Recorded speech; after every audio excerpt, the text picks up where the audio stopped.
নমস্কার বন্ধুরা, আমি সুমন চক্রবর্তী। আজ অনেক দিন পর আপনাদের সাথে আমার ইউটিউব চ্যানেল দ্য গোল্ডেন প্রেজেন্টেশনে নতুন ভিডিও নিয়ে আমি হাজির।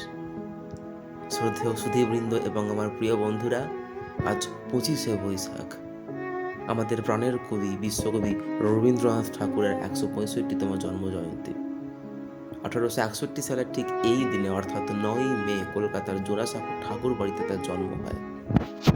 কবিগুরু শুধু একজন কবি ছিলেন না, তিনি ছিলেন একাধারে উপন্যাসিক, নাট্যকার, প্রাবন্ধিক, চিত্রশিল্পী এবং সঙ্গীতজ্ঞ। তিনি বাংলা সাহিত্যকে বিশ্ব দরবারে তুলে ধরেছিলেন। 1913 খ্রিস্টাব্দে তার কাব্যগ্রন্থ গীতাঞ্জলি, যার প্রিফেস লিখেছিলেন আধুনিক ব্রিটিশ কবি ডব্লিউ.বি. ইয়েটস, এবং এই গীতাঞ্জলির জন্য তিনি এশিয়ার মধ্যে প্রথম নন ইউরোপিয়ান অর্থাৎ ইউরোপিয়ান কবি বা ব্যক্তি যিনি প্রথম নোবেল পুরস্কার পেয়ে তিনি বাঙালির গৌরব উজ্জ্বল করেছিলেন। তিনি শান্তিনিকেতন প্রতিষ্ঠা করেছিলেন, যেখানে মানুষ প্রকৃতি ও শিক্ষার মেলবন্ধন ঘটাতে পারে। তার লেখা জনগণমন, ভারতের জাতীয় সঙ্গীত এবং আমার সোনার বাংলা আমি তোমায় ভালোবাসি বাংলাদেশের জাতীয় সঙ্গীত হিসেবে আমাদের হৃদয়ে বেঁচে আছে। প্রেম, প্রকৃতি, আধ্যাত্মিকতা এবং মানবতাবাদের কবি রবীন্দ্রনাথ আমাদের নিত্যদিনের সঙ্গী। তার সৃষ্টকর্ম, কবিতা, ছোট গল্প, নাটক প্রতিটি বাঙালি জীবনের গভীরতম অনুভূতিকে স্পর্শ করে যেন। আজকের এই দিনে আমরা কবিগুরুর কালজয়ী সৃষ্টিকে স্মরণ করি এবং তার আদর্শে অনুপ্রাণিত হয়ে সবাই আসুন আমরা আজ রবীন্দ্রনাথের দর্শনকে হৃদয়ে ধারণ করে নিজের জীবনকে সমৃদ্ধ করি। তাই আজকের দিনে কবিগুরু দ্য পলিম্যাথ কবিগুরু রবীন্দ্রনাথ ঠাকুর চিরজীবী হন এবং তাকে আমার অনেক অনেক প্রণাম ও শুভেচ্ছা।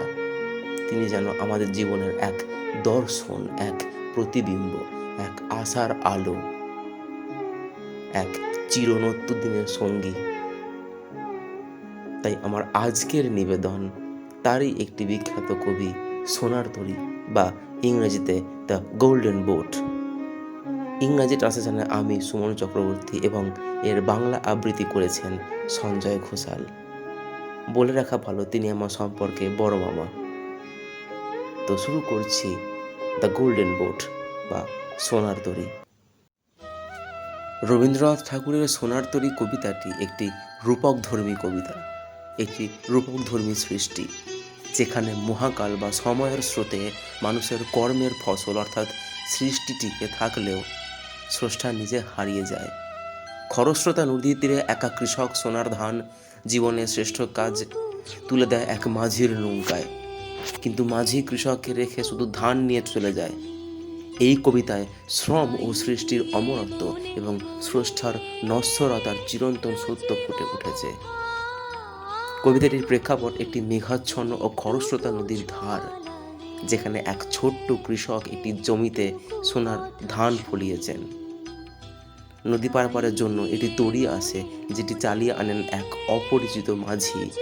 কৃষক তার সমস্ত সোনার ফসল সেই নৌকোয় তুলে দেন, কিন্তু যখন তিনি নিজে নৌকায় উঠতে চান, মাঝি জানায়, ঠাঁই নাই, ঠাঁই নাই, ছোট সে তরী, আমারই সোনার ধানে গিয়েছে ভরি। অর্থাৎ পরিশেষে সোনার ফসল নিয়ে তরী চলে যায়, আর কৃষক নদীর তীরে নিঃসঙ্গ ও অসহায়ভাবে পড়ে থাকেন। যদি এই কবিতার দর্শন ও থিম আমরা দেখি, মানুষ মরে যায় কিন্তু তার কাজের ফসল অর্থাৎ শিল্প, সাহিত্য, কর্ম কালের প্রবাহে টিকে থাকে, অর্থাৎ কর্মের অমরত্ব ও স্রষ্টার নশ্বরতাকে কবিগুরু যেন এখানে প্রতিবিম্বের মতো আমাদের সামনে তুলে ধরেছেন। এখানে মাঝি হলো এক মহাকাল বা ইতিহাস, নদী হলো জীবন প্রবাহ এবং সোনার ধান হলো মানুষের জীবনের শ্রেষ্ঠ সৃষ্টি বা কর্মফল। আমরা সবাই জানি যে কবিগুরু অর্থাৎ আর.এন. টেগর বা রবীন্দ্রনাথ ঠাকুর, তিনি ফ্রেঞ্চ পোয়েট্রি, ব্রিটিশ পোয়েট্রি অর্থাৎ শেক্সপিয়ার, মিল্টনের থেকে প্রচণ্ডভাবে অনুপ্রাণিত ছিলেন। তাদের রূপকের ব্যবহার অর্থাৎ ইউজ অফ মেটাফর আমরা বারে বারে দেখেছি। তাই কবি এখানেও মহাকালের যেন রূপক এখানে ব্যবহার করেছেন। সৃষ্টিকে সমাজ বা ইতিহাস গ্রহণ করলেও স্রষ্টাকে গ্রহণ করে না, অর্থাৎ জীবনের এটাই চরম বাস্তবতা। যা নিঃসঙ্গতা ও হাহাকারকে দেখায়। বাংলার পল্লী প্রকৃতির দৃশ্যপটে সাধারণ কৃষকের জীবনত্ব, একাকিত্ব ও কর্মের প্রতি মমত্ববোধ এখানে ফুটে উঠেছে। অর্থাৎ এই কবিতায় মানবপ্রীতি একটি গুরুত্বপূর্ণ জায়গা দখল করে আছে। অর্থাৎ কবি এখানে বোঝাতে চেয়েছেন, মানুষ সারা জীবন যে জ্ঞান, শিল্প বা কর্ম সৃষ্টি করে, মহাকাল শুধু সেইটুকু গ্রহণ করে, কিন্তু স্রষ্টা নিজ কালের স্রোতে হারিয়ে যায়। কৃষক এখানে সাধারণ মানুষ বা কবি, আর সোনার তরী হলো সেই ইতিহাসের তরী যা অমর সৃষ্টিগুলিকে বহন করে। শিল্পী চলে যায়, স্রষ্টা চলে যায়, অমর থেকে যায় তার সৃষ্টি। এইভাবেই জেগে থাকুক আমাদের অপর দৃষ্টি। কবিগুরুর কাছে প্রণাম জানিয়ে আমি আমার বাংলা নিবেদন এবং থিম শেষ করলাম। পরবর্তী নিবেদন দ্য ইংলিশ প্রেজেন্টেশন অফ সোনার তরী, এবং তারপরে শুনবেন বাংলা আবৃত্তি সোনার তরী কবিতাটার, যা সঞ্জয় ঘোষাল করবেন। সোনার তরী 1894, a seminal poetry collection by R.N. Tagore, primarily explores the themes of impermanence, the alienance of the artist from humanity, and the relentless passage of time. It often highlights the contrast between the fleeting nature of human life and the eternal nature of artistic creation, often with a sense of inner dissatisfaction. The collection deals with the transientness and nature of life, where time acts as a golden boat that carries away from the fruits of labor, the achievements, the art, but leaves the individual creator behind. Tagore portrays the artist creator as someone disconnected from a mundane human society, focusing instead on a deeper spiritual reality. There is a strong, persistent search for beauty and spiritual fulfillment within nature. The poem expresses a feeling of longing, and that life is a collection of forgotten moments, often ending with a sense of lingering unfulfillment. Many poems show the relationship between humanity and nature, emphasizing the need of a purposeful and sustainable and respectful coexistence. The title of the poem, Sonar Turi, The Golden Boat, specifically focuses on the idea that the creator is eventually forgotten, while their work, yes, only their work, Golden Paddy, survives. Now, I am going to elaborate and narrate the poem Sonar Turi, The Golden Boat in English. Clouds rumbling in the sky, trimming rain. I sit on the river bank, sad and alone. The sheaves lie gathered, harvest has ended. The river is swollen and the fierce in its flow. As we cut the paddy, it started to rain. One small paddy field, no one but me, flood waters twisting and swirling everywhere. Trees on the far banks, mere shadows lying. On a village painted on a deep morning grey. On the side, a paddy field, no one but me. Who is this?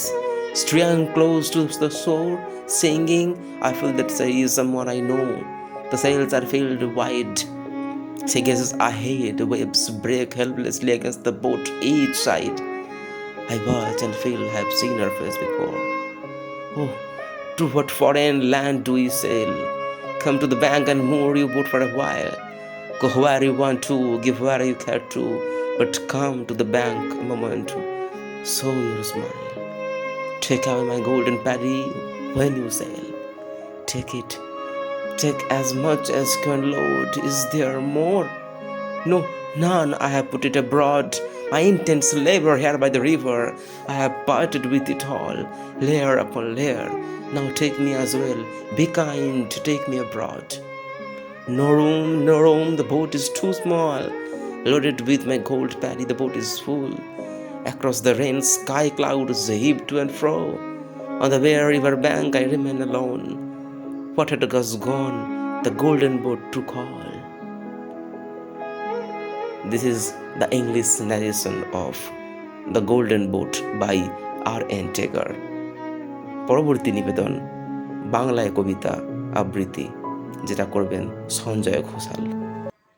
কবিগুরু রবীন্দ্রনাথ ঠাকুরের সোনার তরী কাব্যগ্রন্থের কবিতা সোনার তরী।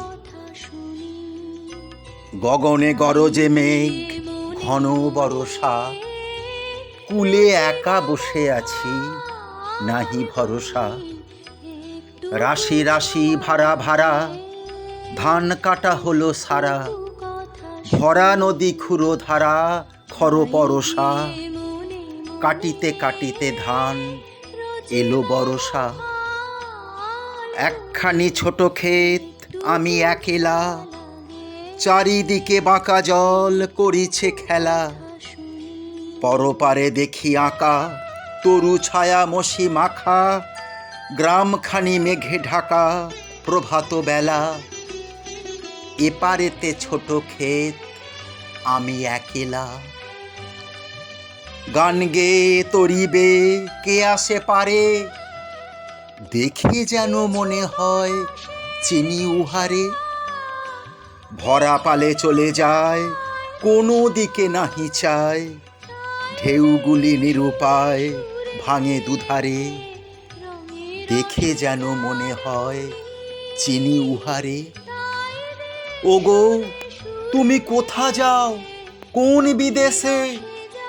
বারেক ভেড়াও তরি কুলেতে এসে। যেও যেথা যেতে চাও, যারে খুশি তারে দাও। শুধু তুমি নিয়ে যাও ক্ষণিক হেসে, আমার সোনার ধান কুলেতে এসে। যত চাও তত লও তরণী পরে, আর আছে আর নাই, দিয়েছি ভরে। এতকাল নদী কূলে যাহা লয়েছিনু ভুলে, সকলই দিলাম তুলে থরে বিথরে। এখন আমারে লহ করুণা করে। ঠাঁই নাই ঠাঁই নাই ছোট সে তরি, আমারই সোনার ধানে গিয়েছে ভরি। শ্রাবণ গগন ঘিরে ঘন মেঘ ঘুরে ফিরে, শূন্য নদীর তীরে রহিনু পড়ি। যাহা ছিল নিয়ে গেল সোনার তরি।